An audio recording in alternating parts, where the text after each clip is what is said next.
तो आज हम लोग thermodynamic and kinetic stability of complex के टॉपिक को आगे बढ़ाना शुरू करेंगे। पिछले क्लास में हम लोग इसके बहुत सारे टॉपिक कवर कर लिए थे कि किस तरह से कोई भी कॉम्प्लेक्स जो होता है वह काइनेटिक स्टेबिलिटी को गेन करता है।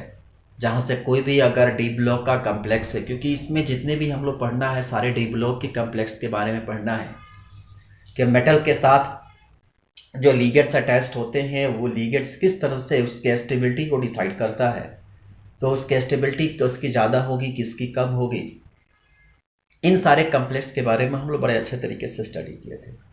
इसमें हम कहते हैं कि कोई भी कॉम्प्लेक्स जो होता है वह दो तरह के स्टेबिलिटी गेन करता है। पहली स्टेबिलिटी जो होती है उसकी थर्मोडायनेमिक स्टेबिलिटी होती है। हर कॉम्प्लेक्स के लिए थर्मोडायनेमिक स्टेबिलिटी गेन करना बड़ा कंपलसरी चीज होता है, क्योंकि जब तक उसको थर्मोडायनेमिक का स्टेबिलिटी नहीं मिलता है वो कॉम्प्लेक्स एग्जिस्ट नहीं करता है। ठीक है, तो उसी तरह से कहता है कि सबसे बड़ी चीज की थर्मोडायनेमिक स्टेबिलिटी देना। सेकंड स्टेप में बात करता है कि अगर कोई भी कॉम्प्लेक्स हमारे पास है तो ये भी डिसाइड होना चाहिए कि वो कौन सी किस रिएक्शन अगर करेगा तो किस ऑर्डर का रिएक्शन करेगा, क्योंकि कोई भी अगर ऑर्गेनिक कॉम्प्लेक्स या इनऑर्गेनिक कॉम्प्लेक्स होता है वो जनरली रिएक्शन करने में बड़े एक्सपर्ट होता है। अब वो उसमें से कुछ ऐसे होते हैं जिनकी रिएक्शन रेट जो होती है काफ़ी ज़्यादा होती है, किसी की रिएक्शन रेट काफ़ी कम होती है, कुछ की रिएक्शन रेट जो होती है वह इंटरमीडिएट होती है।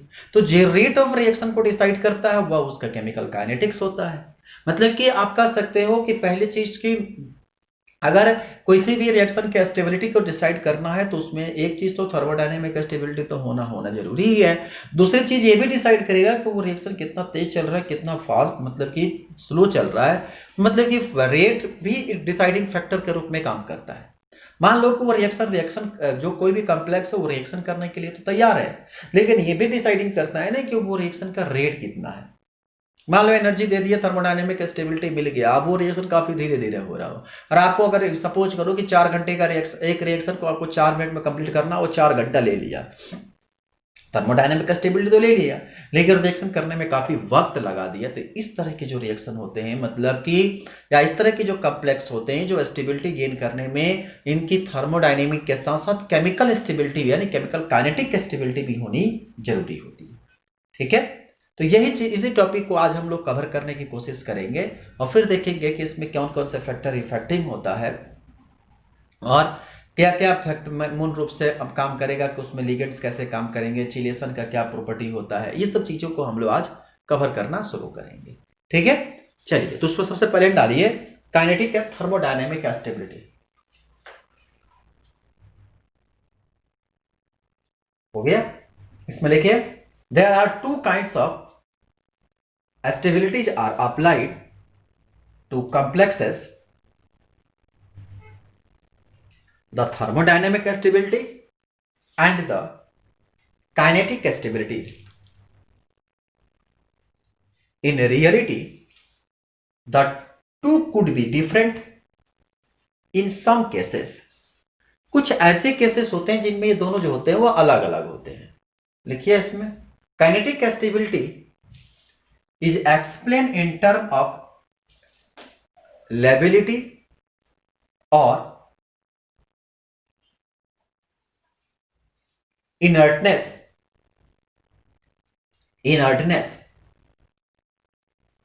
The lability of complex to permit quick exchange, bracket में लिख लो, substitution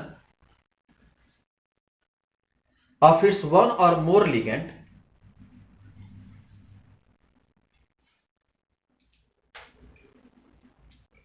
in its coordination sphere by other ligands is called lability of complex. The reverse of this is called inertness.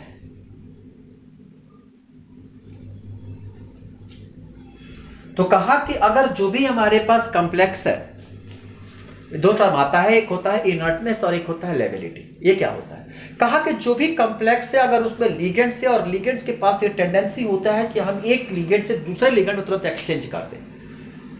मान लो कि हमारे पास अगर लिथियम वहां पर लिगेंड से, अगर लिथियम की जगह पर हम साइनाइड को कर दें, तो कहा कि लेबिलिटी का मतलब यही होता है कि जो भी हमारे पास कॉम्प्लेक्स है और कॉम्प्लेक्स के पास ये टेंडेंसी होती है कि वो लिगेंड्स को क्या कर सकता है, आसानी से इंटरचेंज कर सकता है, तो इसे हम लोग कहते हैं liability.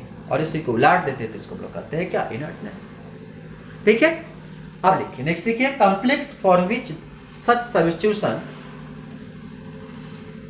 Substitution reaction are rapid call labile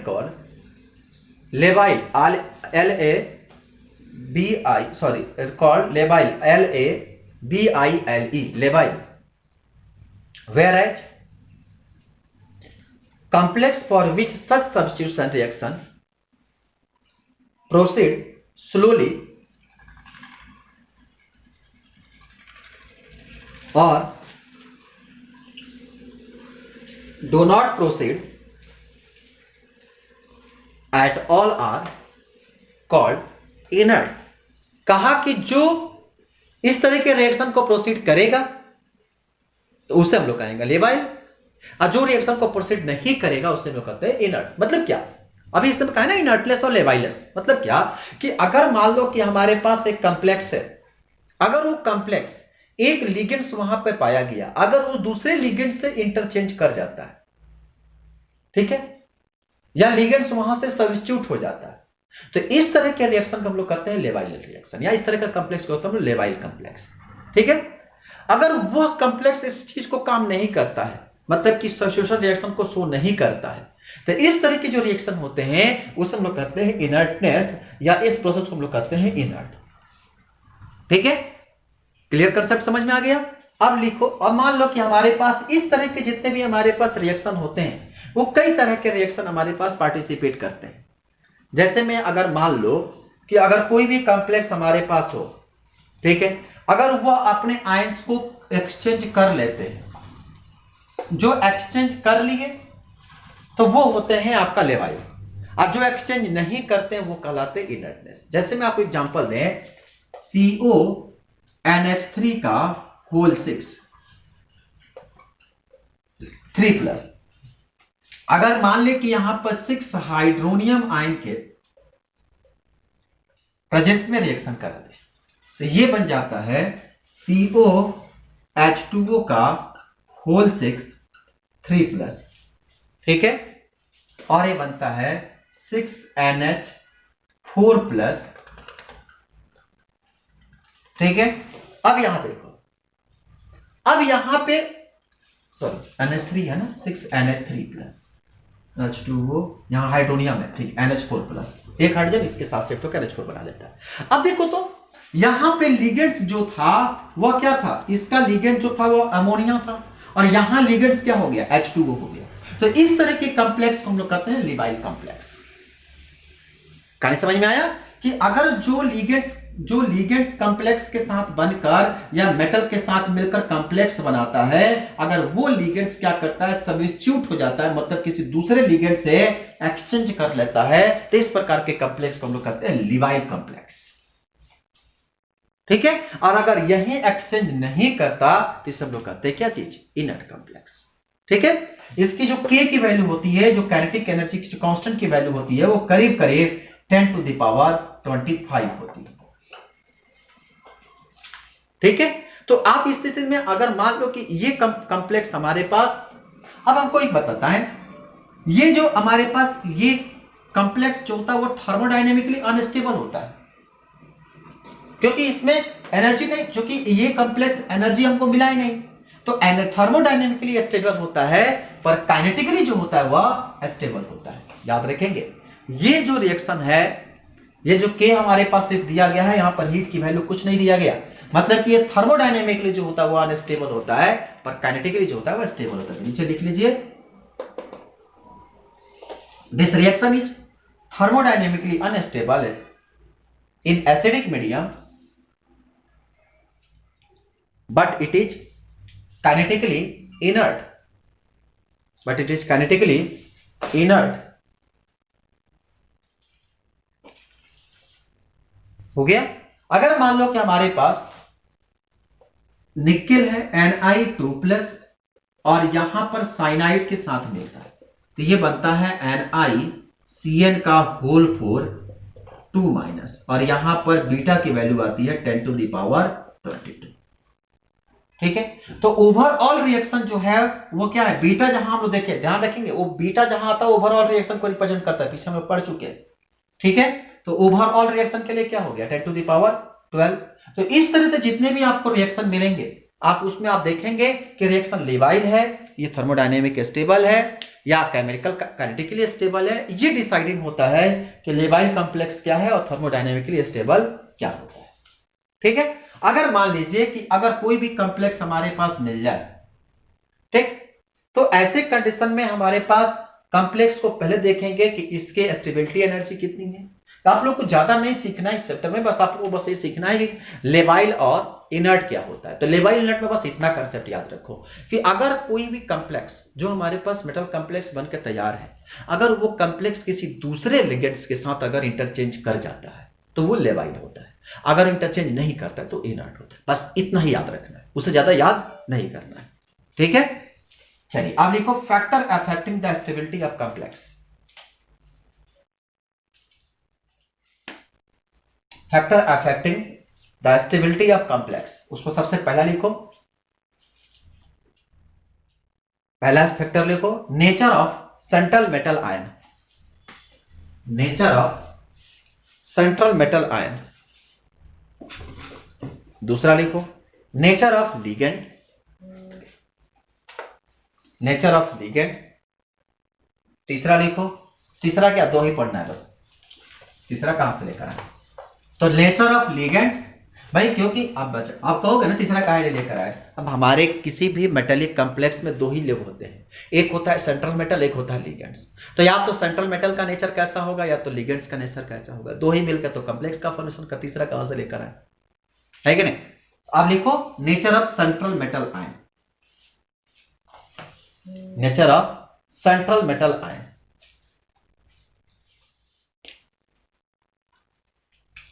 nature of central metal ion. अब देखो कहा कि सेंट्रल मेटल जो होते हैं उसके चार्ज जितने ज्यादा होते हैं, सेंट्रल मेटल का चार्ज जितना ज्यादा होगा उसकी स्टेबिलिटी जो होगी उतनी ही जो होती है वो ज्यादा होगी। ध्यान रखेंगे, चार्ज जितना भी बड़ा होगा, मेटल आयन जितना हाई चार्ज डेंसिटी का रखेगा उसकी स्टेबिलिटी जो होगी उतनी क्या होगी, ज्यादा होगी। The stability directly proportional to charge. तो आप लिख सकते, लिखो metal ion having high charge density form a stable complex, form a stable complex।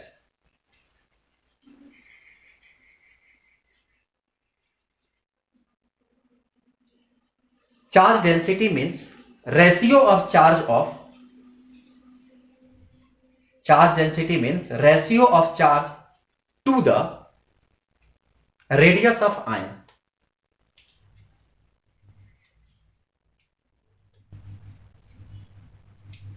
Thus a smaller in size and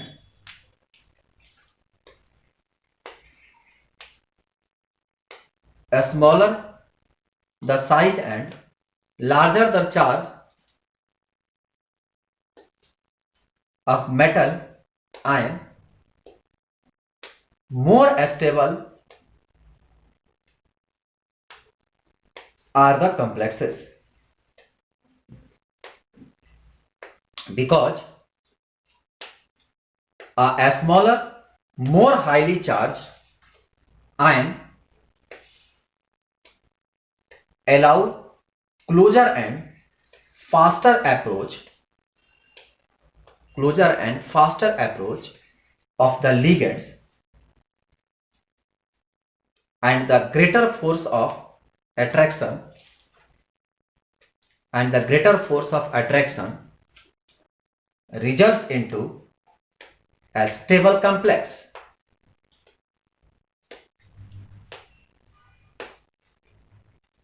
Stable complex in general greater the charge on the central atom ion,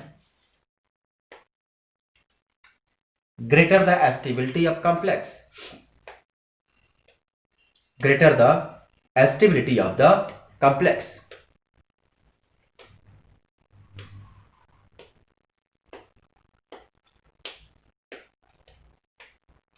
stability of the complex, मैंने कहा कि जिसके charge ज्यादा होंगे, ध्यान रखेंगे radius जो होगा उसकी छोटी होगी और चार्ज क्या होगा, ज्यादा होगा। जाहिर सी बात है कि जब रेडियस छोटी होगी तो उस स्थिति में क्या होगा कि प्रोटॉन और लास्ट इलेक्ट्रॉन के बीच में फोर्स ऑफ अट्रैक्शन की वैल्यू क्या होगी, ज्यादा होगी। अट्रैक्शन की वैल्यू ज्यादा होगी। जब फोर्स ऑफ अट्रैक्शन की वैल्यू ज्यादा होगी तो ऐसी स्थिति में इनके बीच में फोर्स ऑफ अट्रैक्शन जितना मजबूत होगा वो उतना अधिक स्टेबिलिटी गेन करेगा। इसलिए कहते हैं कि जो मेटल के ऊपर जितना अधिक चार्ज होगा वह मेटल उतना ही अधिक से अधिक जो होगा वह स्टेबिलिटी को गेन करेगा। मतलब कि अगर मान लीजिए कि हमारे पास अगर फेरस 3+ और फेरस 2+ है तो मोर स्टेबल कौन होगा, अधिक चार्ज, ठीक है, और लेस स्टेबल 2+। तो ये अगर मान लो कि 6Cn के साथ मिलता है तो ये बनाता है FeCN6 3-, ठीक है। यहां पे इसका लॉग बीटा की वैल्यू आती है करीब करीब 331, ठीक है। और Fe अगर ये 6Cn- के साथ मिलता है तो FeCN6 2-, ये लॉग बीटा का वैल्यू जो मिलता है वह 8.1। तो ये जो होता है वह, अभी पहले ही कहा था कि जिसकी भी वैल्यू ज्यादा होगा तो जाहिर सी बात है कि ये क्या होगा, मोर स्टेबल, और ये होगा लेस स्टेबल, ठीक है। कॉन्सेप्ट समझ में आ गया कि charge directly proportional to stability. Next लिखो साइज ऑफ मेटल आयन। कहते हैं कि मेटल आयन की साइज बढ़ने के साथ साथ इसकी स्टेबिलिटी जो होती है वह घटती है, ठीक है। साइज जो होता है वह इनवर्सली प्रोपोर्शनल होता है स्टेबिलिटी का। तो सबसे पहला जो था वह चार्ज था, चार्ज डायरेक्टली प्रोपोर्शनल होता है स्टेबिलिटी का। और दूसरा क्या है, size of metal ions inversely proportional to stability, inversely proportional to stability, ठीक है। अब आप लिखो सेकंड में साइज ऑफ मेटल आयन, लिखो as the size of metal ion decrease the stability of complex increase.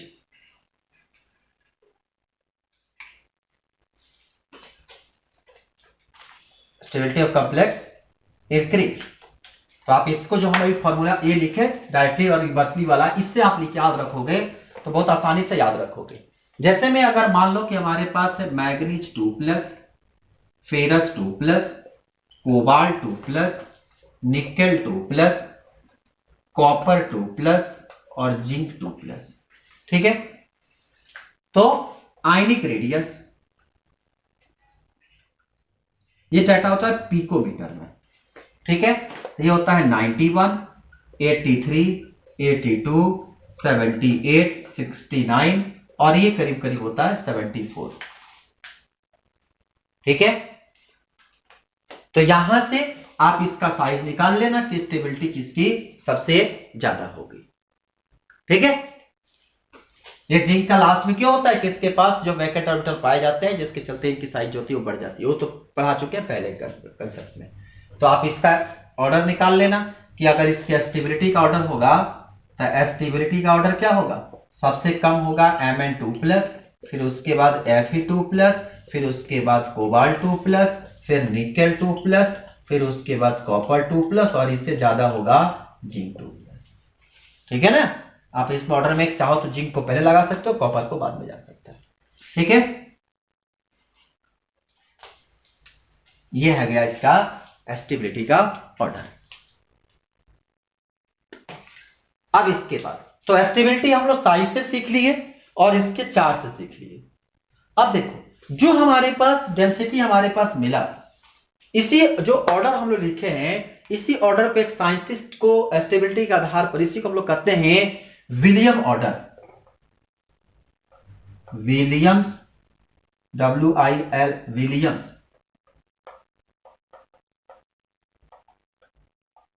Stability के ऑर्डर को arrange करने की प्रोसेस को हम लोग कहते हैं विलियम्स ऑर्डर। ठीक है, इसी को नेचर ऑफ ऑर्डर या विलियम्स ऑर्डर के नाम से जानते हैं, तो इसको आप याद भी रख सकते हैं।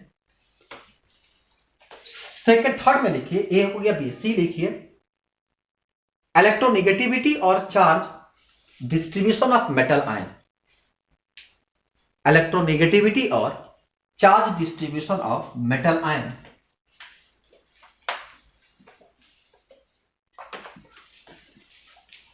उसमें लिखिए, this is the another factor depending upon, this is another factor determining stability of complex, determine stability of complex which are classified in two types, which are classified in two types। पहले part में लिखिए class ए और class B करके लिखिए, class A metals,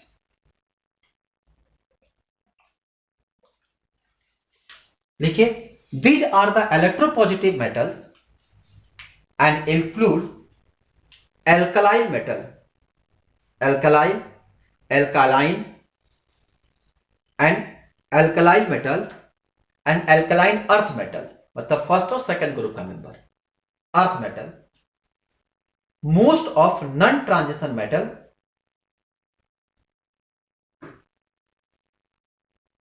those transition metal having only a few d valence shell electron, only those, क्या लिखे, those transition metals having only a few d valence electron such as scandium, titanium, vanadium, such metal have relatively few electron beyond an inert core, inert gas core।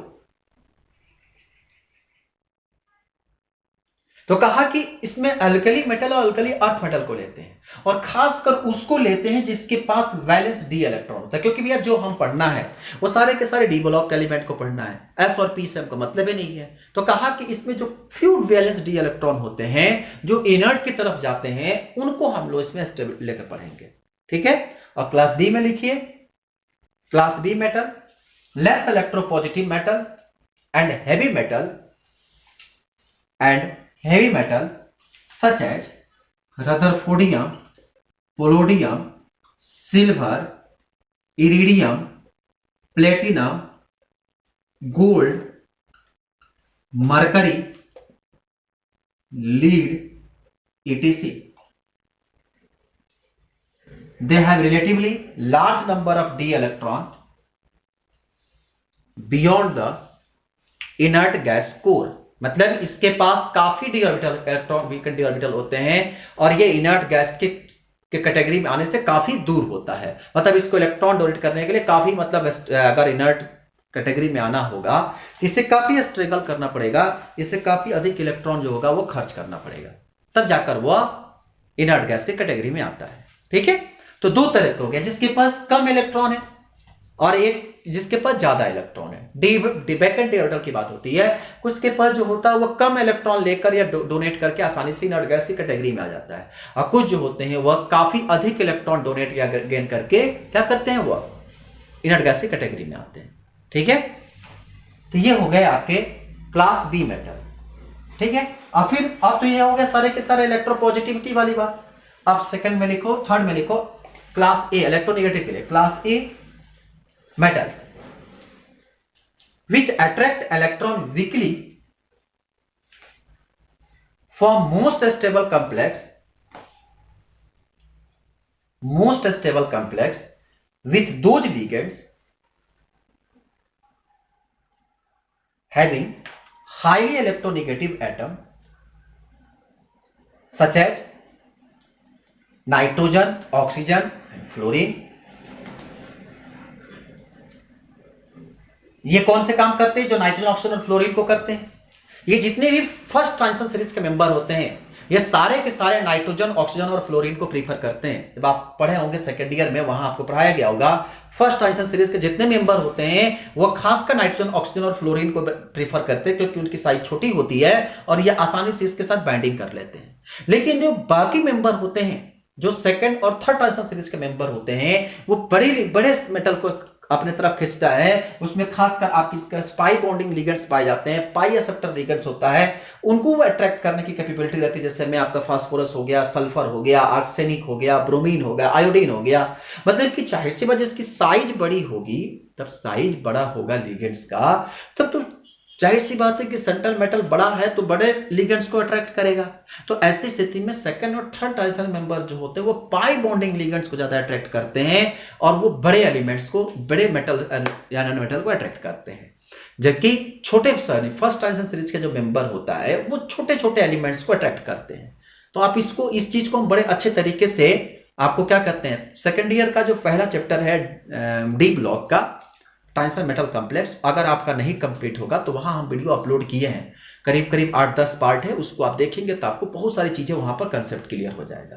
ठीक है, तो first point में लिख लिया, second में लिखिए, class B metal form most stable complex with most stable complex with pi acceptor ligand containing phosphorus, sulfur, arsenic, bromine and iodine।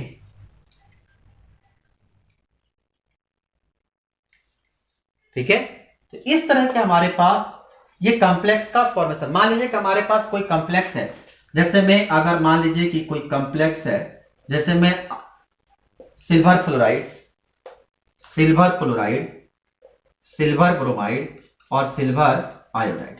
तो यहां से लॉग बीटा की जो वैल्यू आती है करीब करीब 0.3, 3.2, 4.5 और 8। तो एस्टेबिलिटी सबसे ज्यादा किसका? आयोडीन माइनस का, फिर उसके बाद ब्रोमीन का, फिर उसके बाद क्लोरीन का, फिर उसके बाद फ्लोरीन का। तो साइज जितना बढ़ेगा यहां पे, उसकी स्टेबिलिटी क्या कर गई, यहां पे बड़ी होती है इलेक्ट्रोनिगेटिविटी के लिए। ठीक है, तो ये हो गया आपका पहला कंसेप्ट। अब सेकंड लिखो, nature of ligands. Second portion है नेचर ऑफ लिगेंड्स। उसमें लिखो size and charge of ligands, size and charge of ligands. तो लिखो उसमें, in general small ligands with higher negative charge form a stable complex. A small ligands with high negative charge form a stable complex. ये चीज हम आपको पढ़ा चुके हैं, जहां हम पढ़ाए थे आपको क्या कहते हैं, ये जहां पर आपको हम इलेक्ट्रोनेगेटिविटी बता रहे थे कॉम्प्लेक्स का, वहां पर आपको हम पढ़ाए थे कि फ्लोराइड, क्लोराइड, ब्रोमाइड, आयोडीन में सबसे ज्यादा किसका होता है? फ्लोरीन का होता है, फिर उसका क्लोरीन का, फिर ब्रोमीन का और फिर आयोडीन का। ठीक है, हो गया स्टेबल कॉम्प्लेक्स। तो मतलब कि जो फ्लोरीन की साइज होगी वो क्लोरीन से क्या होगा? काफी ज्यादा होगा। तो ऐसी स्थिति में अगर मान लो कि फेरस फ्लोराइड 2+, यहां पर लॉग बीटा की वैल्यू जो होती है वो करीब करीब 6 के बराबर होती है, और FeCl जो है यहां पर क्या होता है 2+, यहां पे लॉग बीटा की वैल्यू जो होती है वो 1.3 होती है। ठीक है, तो मतलब कि जिस आयन की साइज, छोटी साइज अगर हमारे पास है, अगर स्मॉलर लिगेंड्स है तो वो काफी क्या होता है? हाई नेगेटिव होता है। तो जाहिर सी बात है कि फ्लोरीन, क्लोरीन, ब्रोमीन, आयोडीन की इलेक्ट्रोनेगेटिविटी क्या होती है? सबसे ज्यादा इलेक्ट्रोनेगेटिविटी फ्लोरीन की होती है, उसके बाद क्लोरीन की, फिर ब्रोमीन की, फिर आयोडीन की। ग्रुप में जब ऊपर से नीचे आते हैं तो क्या होती है? इलेक्ट्रोनेगेटिविटी घटती है। सबसे ज्यादा फ्लोरीन, फिर क्लोरीन, फिर ब्रोमीन, फिर आयोडीन। तो जो साइज में छोटा होता है उसके इलेक्ट्रोनेगेटिविटी ज्यादा होती है, और जब इलेक्ट्रोनेगेटिविटी ज्यादा होगा तो जाहिर सी बात है कि सेंट्रल मेटल जो होता है वो पॉजिटिव होता है, मेटल जो होता है वो पॉजिटिव होता है। और लिगेंड्स क्या है, जितना अधिक निगेटिव होगा, और ये चूंकि मेटल पॉजिटिव होता है तो वो जितना अधिक लिगेंड्स निगेटिव होगा उतना अधिक इसके साथ फोर्स ऑफ अट्रैक्शन कस के लगेगा, मजबूती से जुड़ेगा, और जिसके चलते दोनों आपस में क्या करेंगे, अच्छा सा बॉन्ड बनाएंगे। ठीक है, ये कहानी होता है, चलेगा। नेक्स्ट देखो, ए नंबर हो गया। अब देखो बेसिक स्ट्रेंथ। बेसिक स्ट्रेंथ लिखो, metal ligands bond involve the donation of electron pair, donation of electron pairs form the ligands to be empty orbital of the central metal ion greater the case of donation of electron pair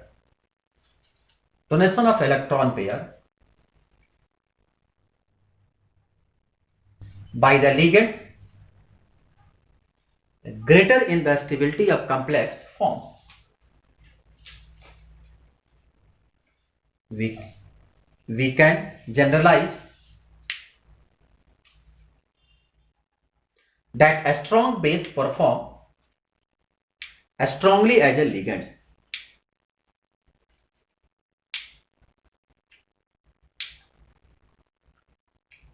तो कहा कि जिसके पास जितना अधिक lone pair होगा, जिसके पास जितना अधिक लोन पेयर डोनेट करने की कैपेबिलिटी होता है, ध्यान रखना जहां पर लोन पेयर की बात आती है वो लुईस एसिड और लुईस बेस का कंसेप्ट आता है। जो इलेक्ट्रॉन पेयर डोनेट करता है वो लुईस बेस होता है, जो इलेक्ट्रॉन पेयर एक्सेप्ट करता है वो लुईस एसिड होता है। तो कहा कि जिसके पास जितना अधिक लोन पेयर डोनेट करने की टेंडेंसी होगा वह उतना अधिक अच्छा लिगेंड्स की टेंडेंसी बनाएगा, और वो उतना अधिक जो होगा वह स्ट्रॉन्ग लिगेंड्स होगा और स्ट्रॉन्ग कॉम्प्लेक्स का फॉर्मेशन करेगा, यानी स्टेबल कॉम्प्लेक्स का फॉर्मेशन करेगा। ठीक है, तो जिसके पास जितना अधिक लोन पेयर देने की, यानी कि जो जितना अधिक लोन पेयर देगा वह उतना स्ट्रॉन्ग बेस बनेगा, और जो जितना स्ट्रॉन्ग बेस होगा वह उतना ही अधिक स्टेबल कॉम्प्लेक्स का फॉर्मेशन करेगा। ठीक है, तो आप कह सकते हो ना कि स्टेबिलिटी यहां पर होता है वो directly proportional to donation of lone pair, या आप stability directly proportional to strength of the base. Basic property जितनी बढ़ेगी उतना अधिक जो होगा स्टेबल कॉम्प्लेक्स होता है। ठीक है, चलो, तो इस तरह से आप जो है कॉम्प्लेक्स को, जो भी आप कॉम्प्लेक्स का फॉर्मेशन करते हो तो क्या कहते हैं, अगर मान लीजिए कि हमारे पास कोई भी लिगेंड्स है, NH3 हो गया, या क्या कहते हैं NH3 हो गया या CN हो गया, आप वहां देख लेंगे कि कौन सा स्टेबल। मान लो कि अगर CN माइनस है और NH3 है तो यहां पर कार्बन के ये जो होगा वो इसके पास लोन पेयर ज्यादा अच्छा डोनेट करेगा, तो यहां पर ये जो होगा वो मोर स्टेबल होगा देन NH3। ठीक है, उसी तरह से NH3 और H2O में देखो तो H2O में नाइट्रोजन के पास जो होता है वो लोन पेयर देने की टेंडेंसी ज्यादा होती है इन कंपेयर टू ऑक्सीजन। तो इस स्थिति में क्या होगा, NH3 is more stable then H2O, CN minus is more stable then NH3। Clear? इस तरह से आप क्या कर सकते हैं, आसानी से स्टेबिलिटी को गेन, स्टेबिलिटी की फॉर्मेशन को बता सकते हैं। याद रखेंगे कि लोन पेयर जो जितना देता है उतना जो होता है वो क्या करता है, उसकी स्टेबिलिटी को रिप्रेजेंट करता है। ठीक है, तीसरी कई बार क्वेश्चन पूछ लिया जाता है कि इसके रिंग से क्या स्ट्रक्चर इफेक्ट पड़ता है, जैसे चिलेशन इफेक्ट पड़े हो ना, जो रिंग जो होता है, जो आपको क्या कहते हैं, जहां पर अगर कोई लिगेंड्स होता है करस्पॉन्डिंग, जब उसके स्टेबिलिटी को डिसाइड होता है तो वहां पर कई बार चिलेटिंग ग्रुप पे भी काम आ जाता है। तो एक काम करो, थर्ड लिख लो, presence of ring structure. Presence of ring structure लिखो, for multidentate ligands, the stability of complex are also controlled by formation of ring structure, ring size and ring strain etc।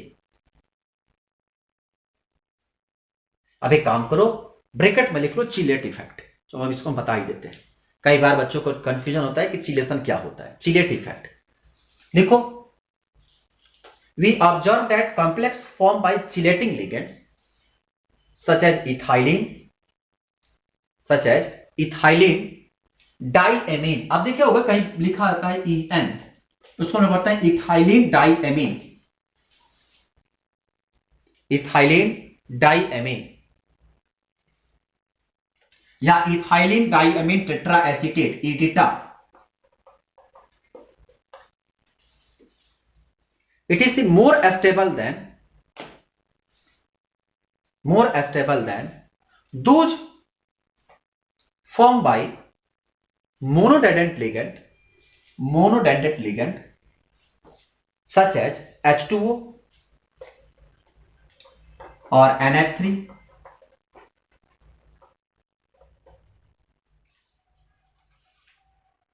This enhance stability of complex containing chelating ligand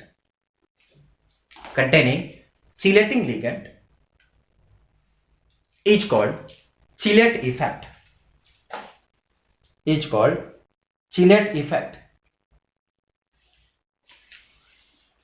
chelate effect. अब देखो पहले क्या होता है, कहता है कि जिसके पास चिलेसिंग इफेक्ट होता क्या है, कहा कि मोनोडेंटेड और डाइडेंटेड या पॉलीडेंटेड लिगेंड्स क्या होता है। जब आप कोऑर्डिनेशन कॉम्प्लेक्स वहां पढ़े होगा तो आपको बताया गया होगा, जहां पर ये एक तरफ से अटैकिंग ग्रुप जाकर काम करता है, एक लिगेंड्स वहां पर काम करते हैं जिसके पास सिर्फ एक लिगेंड्स, NH3 क्या एक लिगेंड से, H2O क्या है एक लिगेंड से। पर यहां पे देखोगे तो इथाइलिन डाइएमीन, इथाइलिन भी एक तरह के लिगेंड से और डाइएमीन भी, एमीन भी एक तरह का लिगेंड है। तो मतलब यहां पर ये डाइडेंटेड बाइडेंटेड लिगेंड्स हो गया, मतलब कि दो लिगेंड्स एक साथ आए, समझ लो। जहां पर एक लिगेंड्स एक आता है, मतलब NH3 हो गया, CH2 हो गया, CN हो गया, ये सब क्या होते हैं मोनोडेंटेड लिगेंड, मतलब एक लिगेंड्स होते हैं।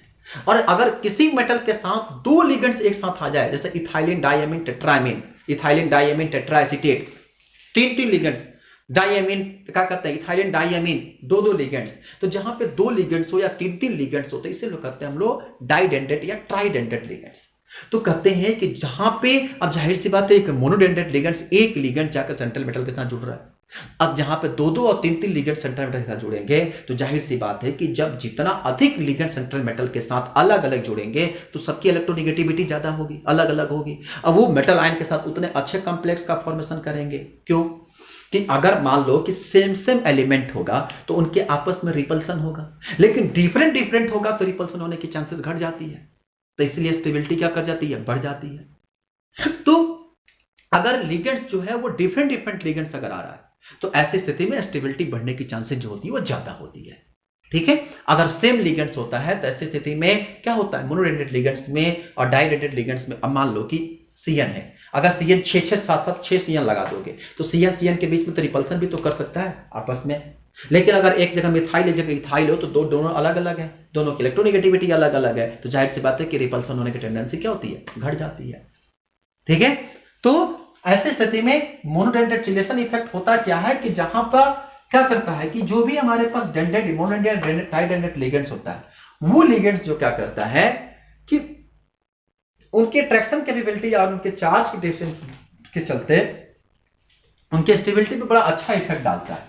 जैसे में अगर मान लो कि NiH2O का होल 6 यहां पर 2+ है और 6 NH3 के साथ मिलता है, ठीक है, एक्सचेंज होगा, लेवाइल है तो एक्सचेंज होगा, जाहिर सी बात है ध्यान रखेंगे ये सारे थर्मोडायनेमिक स्टेबिलिटी लेकर चलेंगे जब लेवाइल कॉम्प्लेक्स का फॉर्मेशन करेंगे, ठीक है। जब लेवाइल यहां पर बनेगा तो क्या बनेगा, CNi NH3 का होल 6 2+ और क्या निकलेगा यहां से 6H2, यहां से लॉग बीटा की जो वैल्यू होती है वो करीब करीब होता है 8.61, ठीक है। लेकिन अगर यही कहानी NiH2O का होल 6 2+, अगर ये जब 3 इथाइलिन के साथ मिलता है तो एक इथाइलिन में, अभी देखो यहां 6 है, यहां पे 3 घट गया क्योंकि इसमें 2 डाइडेंटेड लिगेंड है, तो क्या बनेगा NiEN का होल थ्राइस और क्या 2+, क्या निकला यहां से 6H2, तो इसका लॉग बीटा की जो वैल्यू होती है वह 18.26 होती है या 28 होती है।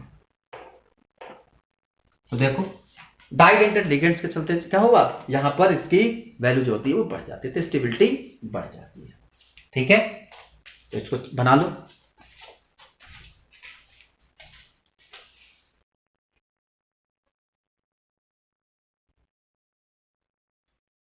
अब देखो नंबर ऑफ चिलेट रिंग। तो चिलेट रिंग भी जो होता है बड़ा ज्यादा इफेक्टिबल होता है कि जितना चिलेट रिंग की संख्या बढ़ेगा वैसे वैसे उसकी स्टेबिलिटी क्या होती है, बढ़ती है। तो chelate ring directly proportional to stability of complex. लिख सकते हो chelate ring is directly proportional to या number of chelate ring directly proportional to stability of complex.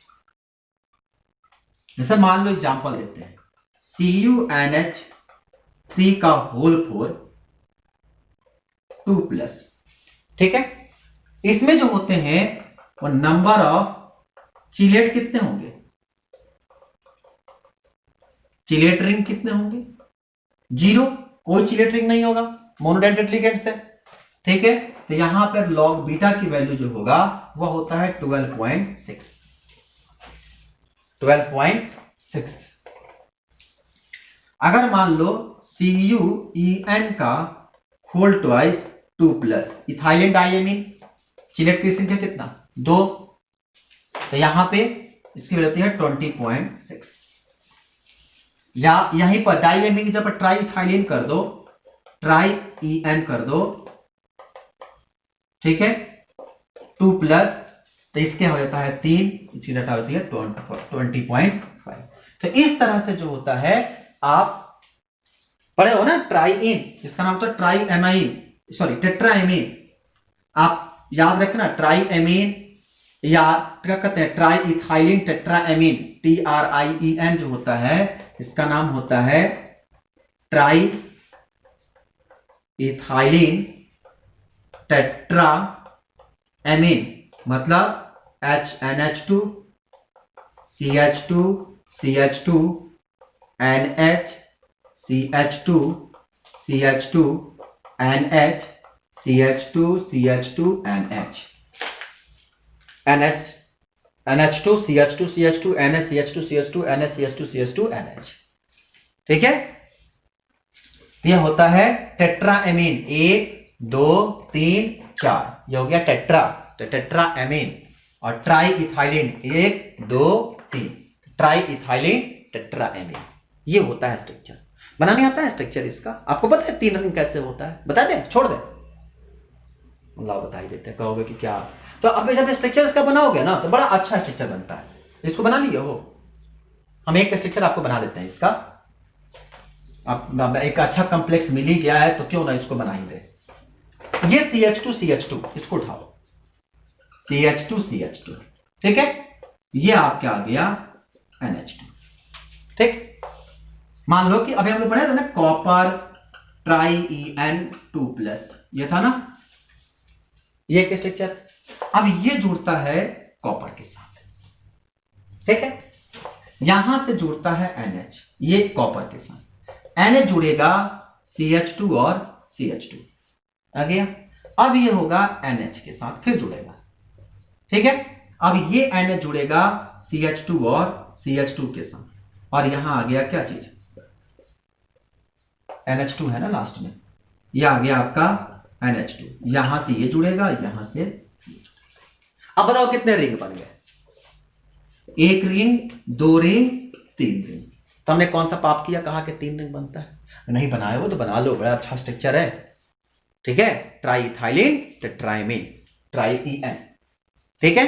अगर यही होता डाइएमीन डाइइथाइलिन तो बना सकते हो ना EN का, बड़ा आपसे एक गायब कर दो इसमें से तो बन जाएगा वो,